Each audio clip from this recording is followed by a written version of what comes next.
പിതാവും പുത്രനും പരിശുദ്ധാത്മാവുമായ ത്രിയേക ദൈവത്തിന്റെ തിരുനാമത്തിന് എന്നേക്കും മഹത്വം ഉണ്ടായിരിക്കട്ടെ.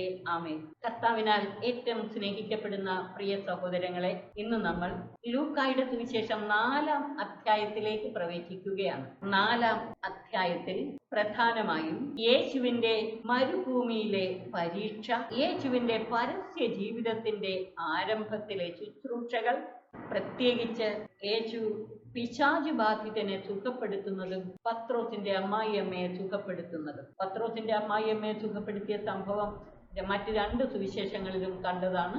അതുകൊണ്ട് അതിവിടെ നമ്മൾ വീണ്ടും ചിന്തയ്ക്കെടുക്കുന്നില്ല. മരുഭൂമിയിലെ പരീക്ഷ, 4-ാം അധ്യായം 1 മുതൽ 13 വരെയുള്ള വാക്യങ്ങൾ. യേശു സ്നാനം സ്വീകരിച്ച് പ്രാർത്ഥിച്ചുകൊണ്ട് നിന്നപ്പോൾ പരിശുദ്ധാത്മാവ് അവന്റെ മേൽ വന്ന് ആവസിച്ചു. പരിശുദ്ധാത്മാവ് നിറഞ്ഞവനായി ജോർദാനിൽ നിന്ന് മടങ്ങി. ആത്മാവ് അവനെ മരുഭൂമിയിലേക്ക് നയിച്ചു. സ്നാനം സ്വീകരിച്ചു കഴിഞ്ഞ് തന്റെ ദൗത്യം ആരംഭിക്കുന്നതിന് മുമ്പായി ദൈവത്തോടൊത്ത് വിജനസ്ഥലത്തായിരിക്കുവാൻ ലൂക്ക പ്രത്യേകിച്ച് യേശുവിനെ ഓരോ സന്ദർഭത്തിലും പ്രാർത്ഥനയുടെ വ്യക്തിയായിട്ട് അവതരിപ്പിച്ചിരിക്കുന്നു. ദൗത്യം ആരംഭിക്കുന്നതിന് മുമ്പ് പിതാവിൽ നിന്ന് ശക്തി ആർജിക്കുവാൻ, ദൈവത്തോടൊത്തായിരിക്കുവാനാണ് അവിടുന്ന് മരുഭൂമിയിലേക്ക്, വിജനസ്ഥലത്തേക്ക് പോയത്. അവൻ പിശാചിനാൽ പരീക്ഷിക്കപ്പെട്ട് 40 ദിവസം അവിടെ കഴിഞ്ഞുകൂടി. മാത്യുവിന്റെ സുവിശേഷത്തിൽ അവന്റെ ഉപവാസത്തിന്റെ അവസാനത്തിലാണ് പിശാചിന്റെ പരീക്ഷയുണ്ടായത്.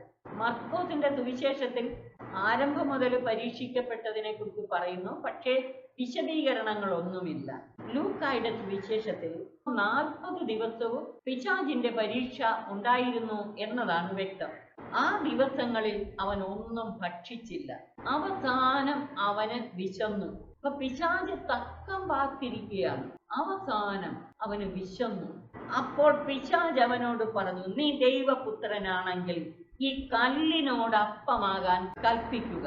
ലൂക്കായുടെ സുവിശേഷത്തിൽ ഈ കല്ല് സിംഗുലർ, മാത്യുവിൽ കല്ലുകൾ അപ്പമാക്കുക എന്നായിരുന്നു. ലൂക്കായുടെ സുവിശേഷത്തിൽ കല്ല് എന്ന് പറയുമ്പോൾ രക്ഷയുടെ ശില എന്ന വലിയ ഒരു അന്തരാർത്ഥം രക്ഷാകര ചരിത്രത്തിൽ, ഇസ്രായേലിന്റെ ചരിത്രത്തിൽ നിന്നും പ്രവാചക ഗ്രന്ഥങ്ങളിൽ നിന്നൊക്കെ നമുക്ക് മനസ്സിലാക്കാൻ കഴിയും. പിശാച് ദൈവപുത്രനാണെങ്കിൽ ഈ കല്ലിനോട് അപ്പമാകാൻ കൽപ്പിക്കുക. യേശു അവനോട് പറഞ്ഞു, മനുഷ്യൻ അപ്പം കൊണ്ട് മാത്രമല്ല ജീവിക്കുന്നത് എന്നെഴുതപ്പെട്ടിരിക്കുന്നു. നിയമാവർത്തനം 8:3 യേശു ഇവിടെ ഉദ്ധരിക്കുന്നത്. എനിവേ, കല്ല് രക്ഷയുടെ ശില. യേശു രക്ഷയുടെ ശിലയാകേണ്ടവനാണ്. Yahweh is the rock of salvation. യഹോവയായ ദൈവം രക്ഷയുടെ ശിലയായിട്ട് ഈ പുത്രനെ നൽകിയിരിക്കുകയാണ്. യേശുവിനുണ്ടായ പ്രലോഭനം തന്റെ രക്ഷാകര ദൗത്യത്തിൽ നിന്ന് പിന്തിരിയാൻ, തന്റെ ജഡികമായ ആവശ്യങ്ങളിൽ ശ്രദ്ധ പതിപ്പിക്കുവാൻ, പ്രത്യേകിച്ച് വിശപ്പ്. രക്ഷയുടെ ശിലയാകേണ്ടവൻ സകല ജനത്തിനും വേണ്ട രക്ഷാമാർഗമാണ് യേശു. അത് ഉപേക്ഷിച്ചിട്ട് തന്റെ വിശപ്പിൽ ശ്രദ്ധ കേന്ദ്രീകരിക്കാൻ യേശു പ്രലോഭനത്തിൽ വീണില്ല. മനുഷ്യൻ അപ്പം കൊണ്ട് മാത്രമല്ല ജീവിക്കുന്നതെന്ന വചനത്താൽ കർത്താവ് ആ പ്രലോഭനത്തെ ജയിച്ചു. 1-ാം ആദം കൽപ്പന ലംഘിച്ചു. മനുഷ്യകുലത്തിന് മുഴുവൻ പാപത്തിന്റെ ദംശനമേറ്റു, അല്ലെങ്കിൽ പാപത്തിന്റെ പരിണിത ഫലം അനുഭവിക്കേണ്ടി വന്നു. പക്ഷെ 1-ാം ആദത്തിന് തോട്ടത്തിലെ ഒരു വൃക്ഷത്തിലെ പഴം മാത്രമേ ഭക്ഷിക്കരുതെന്ന് പറഞ്ഞിട്ടുണ്ടായിരുന്നുള്ളൂ. ബാക്കിയെല്ലാം ഭക്ഷിക്കാമായിരുന്നു. എന്നിട്ടും പ്രലോഭനത്തിൽ വീണു. എന്നാൽ ഇവിടെ യേശു ഒന്നും ഭക്ഷിക്കാനില്ലായിരുന്നു. അവന് വിശന്നു. എന്നിട്ട് പോലും അവന്റെ വിശപ്പും ദാഹവും മാറ്റിവെച്ചുകൊണ്ട് പിതാവിന്റെ രക്ഷാകര ദൗത്യത്തിൽ ശ്രദ്ധ പതിപ്പിക്കുന്ന പുത്രൻ തമ്പുരാൻ നമ്മുടെ ജീവിതത്തിലും ശാരീരിക ആവശ്യങ്ങളെക്കാൾ പ്രധാനം ദൈവത്തിന്റെ രക്ഷാകര കർമ്മത്തിൽ പങ്കുകാരാകുക, രക്ഷിക്കുക എന്ന സ്വർഗീയ വേലയിൽ പങ്കാളികളാകുക. ഇതിനായിരിക്കണം നമ്മൾ പരമപ്രധാനമായ സ്ഥാനം കൊടുക്കേണ്ടത്. 2-ാമത്തെ പ്രലോഭനം, പിശാച് അവനെ ഒരു ഉയർന്ന സ്ഥലത്തേക്ക് കൊണ്ടുപോയി നിർത്തിയിട്ട് ഭൂമിയിലെ സകല രാജ്യങ്ങളും ക്ഷണനേരം കൊണ്ട് അവന് കാണിച്ചു കൊടുത്തിട്ട് പിശാച് അവനോട് പറഞ്ഞു, ഇവയുടെ മേൽ എല്ലാ അധികാരവും മഹത്വവും നിനക്ക് ഞാൻ തരാം. ഇതെല്ലാം എനിക്ക് നൽകപ്പെട്ടിരിക്കുന്നു. നീ എന്നെ ആരാധിച്ചാൽ ഇവയെല്ലാം നിന്റേതാകും. യേശു മറുപടി പറഞ്ഞു, നിന്റെ ദൈവമായ കർത്താവിനെ നീ ആരാധിക്കണം, അവനെ മാത്രമേ പൂജിക്കാവൂ എന്ന് എഴുതപ്പെട്ടിരിക്കുന്നു. നിയമാവർത്തനം 6:13. സമ്പത്തിനു വേണ്ടിയോ അധികാരത്തിനു വേണ്ടിയോ ദൈവത്തിന്റെ മഹത്വം, ദൈവാരാധന അടിയറ വയ്ക്കുവാൻ തയ്യാറായില്ല. യേശു തമ്പുരാൻ പറഞ്ഞു, നിന്റെ ദൈവമായ കർത്താവിനെ നീ ആരാധിക്കണം, അവനെ മാത്രമേ പൂജിക്കാവൂ. അനന്തരം പിശാചവനെ ജെറുസലേമിലേക്ക് കൊണ്ടുപോയി ദേവാലയ ഗോപുരത്തിന്റെ ശൃംഗത്തിൽ നിർത്തിക്കൊണ്ട് പറഞ്ഞു, നീ ദൈവപുത്രനാണെങ്കിൽ ഇവിടെ നിന്ന് താഴേക്ക് ചാടുക. നിന്നെ സംരക്ഷിക്കാൻ അവൻ ദൈവദൂതന്മാരോട് കൽപ്പിക്കുമെന്നും നിന്റെ കാൽ കല്ലിൽ തട്ടാതെ അവർ നിന്നെ കൈകളിൽ താങ്ങിക്കൊള്ളുമെന്നും എഴുതപ്പെട്ടിട്ടുണ്ടല്ലോ. കർത്താവ് വചനം ഉച്ചരിച്ചുകൊണ്ട് പ്രലോഭനത്തെ ജയിച്ചപ്പോൾ സാത്താൻ വചനം ഉദ്ധരിച്ചുകൊണ്ട് തന്നെ കർത്താവിനോട് സംസാരിക്കാൻ തുടങ്ങി. സങ്കീർത്തനം 91 അവനും വചനം അറിയാം. അപ്പൊ യേശു പറഞ്ഞു, നിന്റെ ദൈവമായ കർത്താവിനെ പരീക്ഷിക്കരുത് എന്നുകൂടെ പറയപ്പെട്ടിരിക്കുന്നു. ദൈവമായ കർത്താവിനെ പരീക്ഷിക്കരുത്. നിയമാവർത്തനം 61 16 തന്റെ ദൈവത്വം തെളിയിക്കാൻ യേശുവിന് ചാടാമായിരുന്നു. പക്ഷേ നിന്റെ ദൈവമായ കർത്താവിനെ പരീക്ഷിക്കരുത്. പിശാച പ്രലോഭനങ്ങളെല്ലാം അവസാനിപ്പിച്ച് നിശ്ചിത കാലത്തേക്ക് അവനെ വിട്ടുപോയി. പ്രലോഭനം യേശുവിന്റെ ജീവിതത്തിൽ വീണ്ടും തുടരുന്നുണ്ട്. ഇപ്പോൾ തൽക്കാലത്തേക്ക് അവൻ വിട്ടുപോയി. ഇവിടെ നമുക്ക് നൽകുന്ന സന്ദേശം, അപ്പം കൊണ്ട് മാത്രമല്ല മനുഷ്യൻ ജീവിക്കുന്നത്.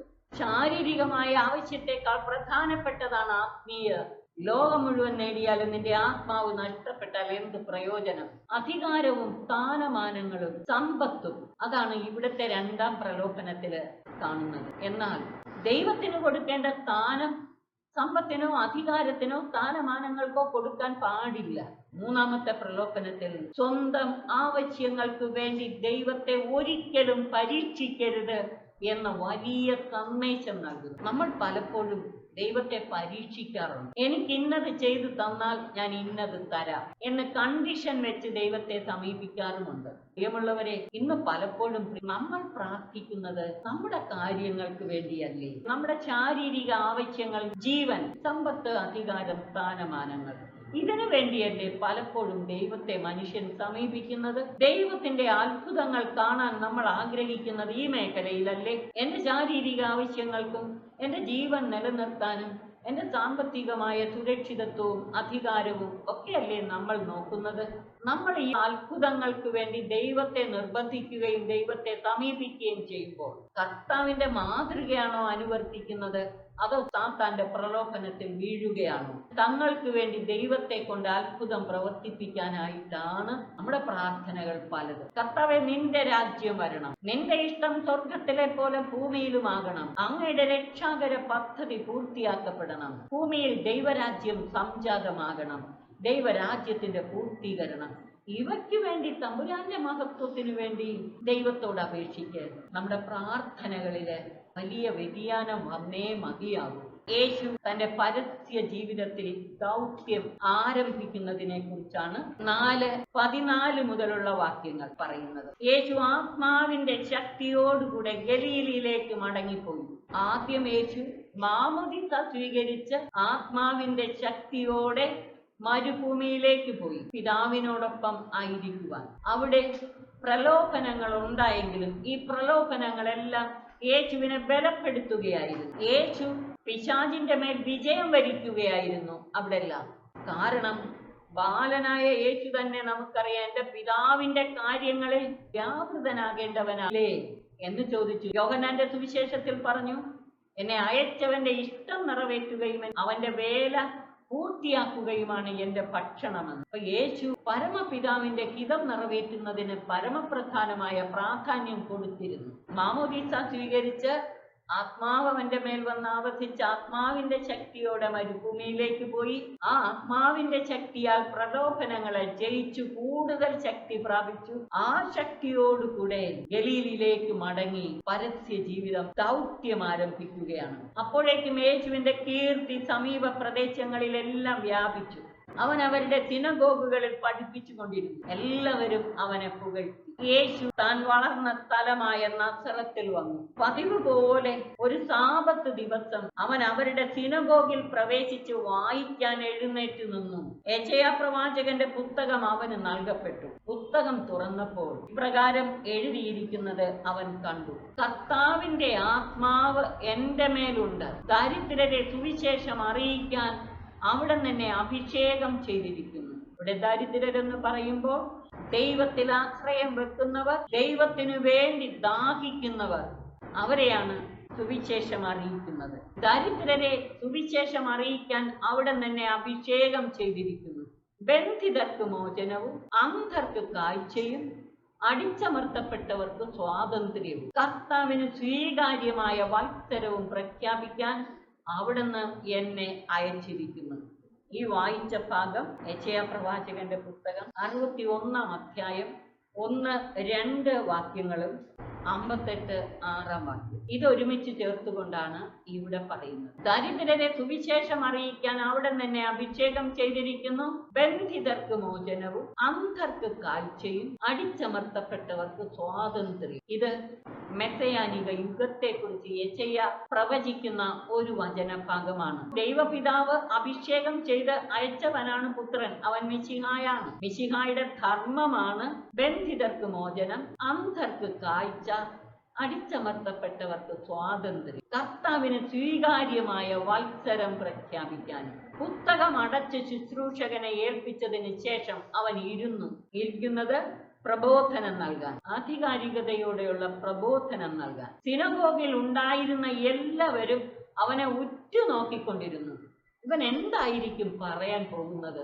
യേശു ഇരുന്നതിന് ശേഷം അവരോട് പറയാൻ തുടങ്ങി: നിങ്ങൾ കേട്ടിരിക്കെ തന്നെ ഇന്ന് ഈ തിരുവെഴുത്ത് നിറവേറിയിരിക്കുന്നു. എല്ലാവരും അവനെപ്പറ്റി പ്രശംസിച്ചു പറഞ്ഞു. അവന്റെ നാവിൽ നിന്ന് പുറപ്പെട്ട കൃപാവചസ്സ് കേട്ട് അത്ഭുതപ്പെടുകയും ചെയ്തു. യേശുവിന്റെ പരസ്യ ജീവിതത്തിന്റെ ആരംഭത്തെ കുറിച്ച് പറയുന്ന ഈ ഭാഗത്ത് യേശുവിന്റെ നയപ്രഖ്യാപനം എന്നാണ് പറയുന്നത്. ദ മാനിഫെസ്റ്റോ ഓഫ് ജീസസ് എന്നാണ് ബൈബിൾ പണ്ഡിതർ പറയുന്നത്. യേശു ആരാണെന്നും അവന്റെ ദൗത്യം എന്താണെന്നും ഈ 2 വാക്യങ്ങളിൽ വളരെ വ്യക്തമായി അവതരിപ്പിച്ചിട്ടുണ്ട്. ഒന്നാമത്, കർത്താവിന്റെ ആത്മാവ് എന്റെ മേലുണ്ട്. അവൻ മിശിഹായാണ്. യേശുവിന്റെ മിശിഹാത്വം വെളിപ്പെടുത്തുന്നു. അവൻ വന്നതെന്തിന്? അവന്റെ ദൗത്യം ദരിദ്രരെ സുവിശേഷം അറിയിക്കാൻ, ബന്ധിതർക്ക് മോചനം, അന്ധർക്ക് കാഴ്ച, അടിച്ചമർത്തപ്പെട്ടവർക്ക് സ്വാതന്ത്ര്യം. 19 വാക്യത്തിൽ പറഞ്ഞു കർത്താവിന് സ്വീകാര്യമായ വത്സരവും പ്രഖ്യാപിക്കാൻ. ഇവിടെ അവതരിപ്പിക്കുന്നത് സമഗ്ര വിമോചകനായ യേശുവിനെ, ആത്മാവിനാൽ നിറഞ്ഞവനായി ആത്മാവിന്റെ ശുശ്രൂഷ. നമുക്ക് സമഗ്ര വിമോചനം നൽകുന്ന വിമോചകൻ പരിശുദ്ധാത്മാവാണ്. പരിശുദ്ധാത്മാവിനാണ് നമ്മെ എല്ലാ ബന്ധനങ്ങളിൽ നിന്നും മോചിപ്പിക്കാൻ കഴിയുന്നത്. ആത്മാവിനാൽ പൂരിതനായ യേശു ആത്മനിറവോടെ സമഗ്ര വിമോചകനായി കടന്നു വരികയാണ്. യേശുവിലൂടെ നിറവേറുന്ന മെസ്സയാനിക പ്രവൃത്തികൾ, ഒപ്പം കർത്താവിന് സ്വീകാര്യമായ വത്സരം പ്രഖ്യാപിക്കാനും. ലൂക്ക ഇവിടെ അവതരിപ്പിച്ചിരിക്കുന്നത് സമഗ്ര വിമോചകനായ ക്രിസ്തുവിന്റെ സുവിശേഷമാണ്. അവന്റെ ദൗത്യം ദരിദ്രരെ സുവിശേഷം അറിയിക്കണം, ബന്ധിതർക്ക് മോചനം നൽകണം, അന്ധർക്ക് കാഴ്ച നൽകണം, അടിച്ചമർത്തപ്പെട്ടവർക്ക് സ്വാതന്ത്ര്യം. അതുവഴി കർത്താവിന് സ്വീകാര്യമായ വത്സരം പ്രഖ്യാപിക്കാൻ അവിടെ നിന്നെ അയച്ചിരിക്കുന്നു. തുടർന്ന് യേശു പ്രഖ്യാപിക്കുകയാണ്: നിങ്ങൾ കേട്ടിരിക്കെ തന്നെ ഇന്നിത് നിറവേറി. യേശുവിന്റെ തിരുമൊഴികൾ ദൈവകൃപാ പ്രവാഹം, ആത്മനിറവിന്റെ അനുഭവം. അത്ഭുതപ്പെട്ടിട്ട് ഇവർ ചോദിക്കുക: ഇവൻ ജോസഫിന്റെ മകനല്ലേ? ഇത് മനസ്സിലാക്കിയ യേശു അവരോട് പറഞ്ഞു: വൈദ്യ, നിന്നെ തന്നെ സുഖപ്പെടുത്തുക എന്ന ചൊല്ല് ഉദ്ധരിച്ചുകൊണ്ട് തീർച്ചയായും നിങ്ങൾ എന്നോട് കഫർനാമിൽ നീ ചെയ്ത അത്ഭുതങ്ങൾ ഇവിടെ നിന്റെ സ്വന്തം സ്ഥലത്തും ചെയ്യുക എന്ന് പറയും. എന്നാൽ സത്യമായി ഞാൻ നിങ്ങളോട് പറയുന്നു, ഒരു പ്രവാചകനും സ്വന്തം നാട്ടിൽ സ്വീകരിക്കപ്പെടുന്നില്ല. നിന്നെ തന്നെ സുഖപ്പെടുത്തുക എന്ന ചൊല്ല് ഉദ്ധരിച്ചുകൊണ്ട് തീർച്ചയായും നിങ്ങൾ എന്നോട് കഫർനാമിൽ നീ ചെയ്ത അത്ഭുതങ്ങൾ ഇവിടെ നിന്റെ സ്വന്തം സ്ഥലത്തും ചെയ്യുക എന്ന് പറയും. എന്നാൽ സത്യമായി ഞാൻ നിങ്ങളോട് പറയുന്നു, ഒരു പ്രവാചകനും സ്വന്തം നാട്ടിൽ സ്വീകരിക്കപ്പെടുകയില്ല.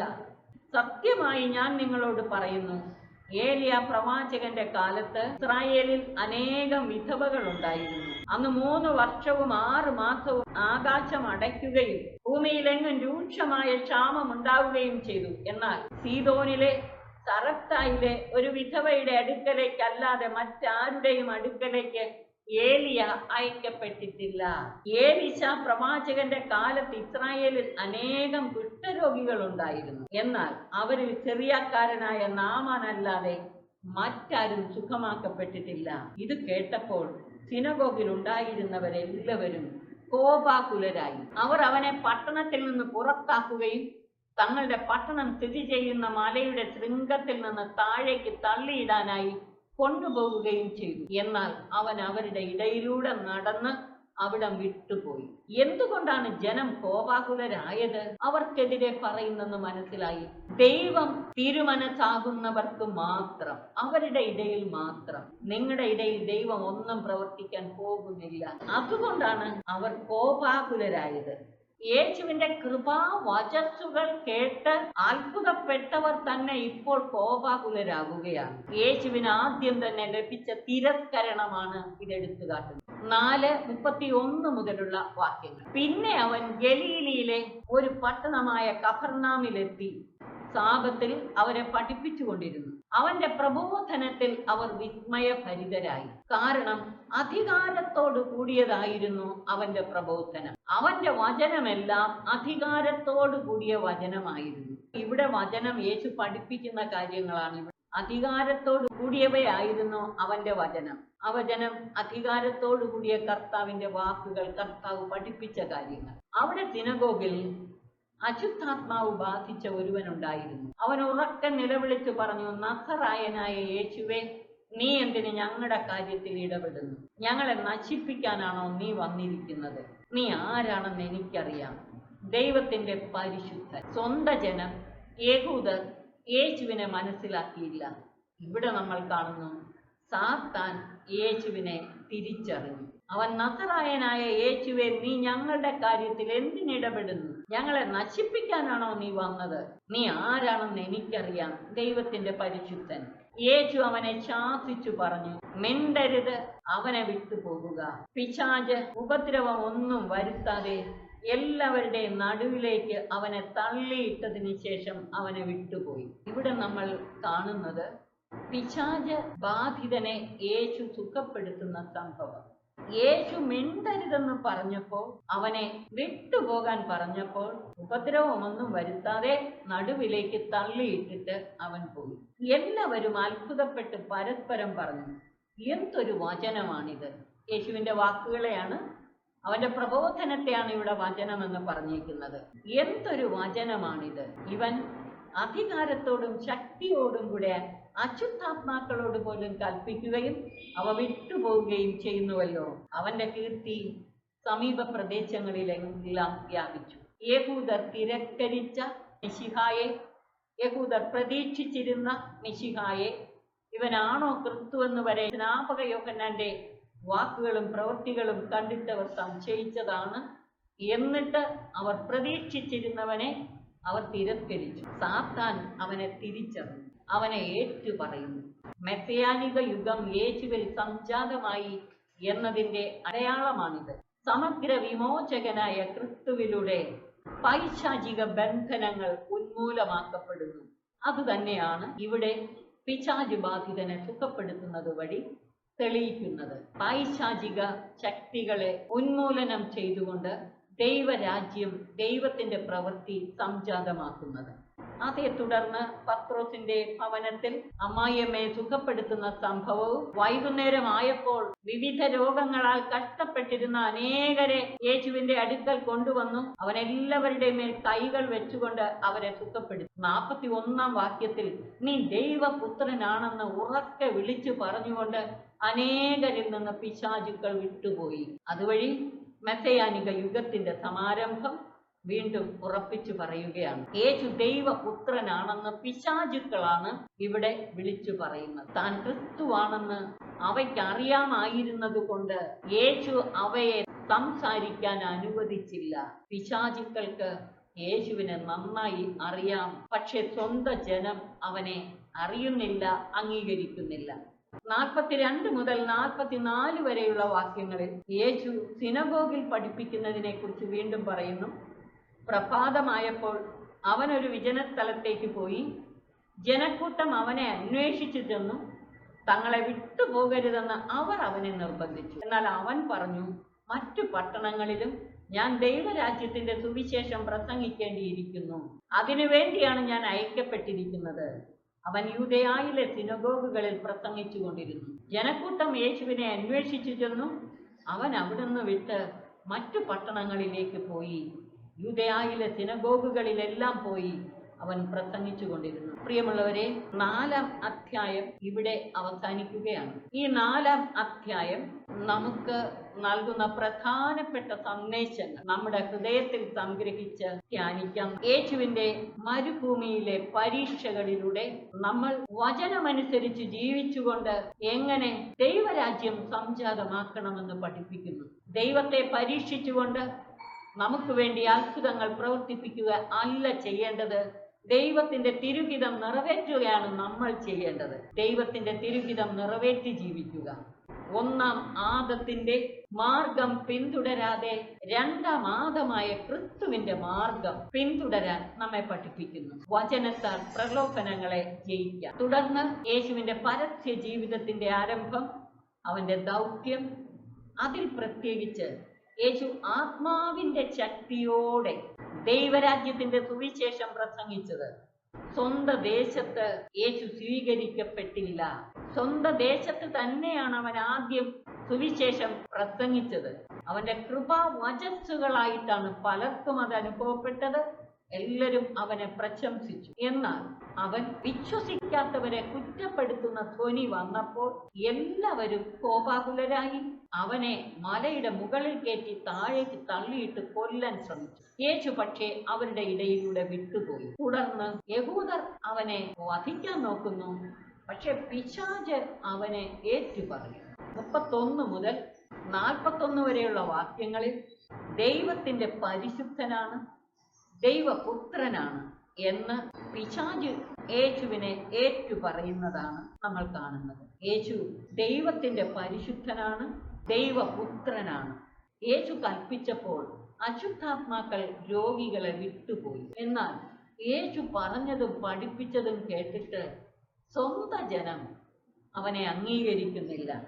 അനേകർക്ക് രോഗസൗഖ്യം നൽകിയത് സമഗ്ര വിമോചകനായ ക്രിസ്തു പൈശാചിക ബന്ധനങ്ങളിൽ നിന്നും രോഗബാധകളിൽ നിന്നും എല്ലാം തന്റെ ജനത്തെ മോചിപ്പിക്കുന്നു. മാത്രമല്ല, അവിടുന്ന് ദൈവരാജ്യത്തിന്റെ സുവിശേഷം പ്രസംഗിച്ചുകൊണ്ട് ചുറ്റി സഞ്ചരിച്ചു. യേശു അയക്കപ്പെട്ടിരിക്കുന്നത് ദൈവരാജ്യത്തിന്റെ സുവിശേഷം പ്രസംഗിക്കാനാണെന്ന് അവിടത്തേക്ക് വ്യക്തമായ ബോധ്യമുണ്ടായിരുന്നു. അതനുസരിച്ച് അവിടുന്ന് നമുക്കും ശരിയായ ദൗത്യബോധത്തോടെ യേശു ആരെന്നറിയാനും അവന്റെ പ്രവൃത്തികളെ തിരിച്ചറിയാനും അവന്റെ വചനത്തിന് സാക്ഷികളായി അനേകരെ ദൈവഭരണത്തിൻ കീഴിൽ ഒരുമിപ്പിക്കുന്നതിന് പരിശ്രമിക്കുകയും ചെയ്യാം. സർവശക്തൻ നമ്മെ അനുഗ്രഹിച്ച് ആശീർവദിക്കട്ടെ. ആമേൻ.